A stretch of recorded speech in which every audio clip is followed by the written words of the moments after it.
Hi people, this is Thenmozhi Thangaraj. Share இன்னைக்கான life லெசனுங்க. புறா tau இதை பற்றி தாங்க இன்னைக்கு பார்க்க போகிறோம். நிறைய ஸ்பெஷல் ஒகேஷனில் புறாவை மேலே பறக்க விட்டு பார்த்துருப்பீங்க. அதுக்கான ரீசன் என்னன்னா, it's the symbol of peace and லவ்ங்க. சமாதானமும் அன்பையும் ஸ்ப்ரெட் பண்ணும் அப்படின்றது நம்பப்படுதுங்க. நம்மளும் நம்ம சுற்றி இருக்கவங்க கிட்ட அன்பையும் சமாதானத்தையும் மட்டும் பகிர்ந்து கொள்வோங்க. நம்பர் 2, அந்த காலத்தில் இதை ஒரு மெசஞ்சராக use பண்ணியிருக்காங்கங்க.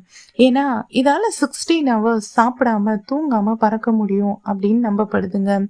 And 55 miles per hour இதால பறக்க முடியும். அதாவது ஒரு காரோட ஃபாஸ்டா இதால பறக்க முடியும் அப்படின்னு நம்பப்படுதுங்க.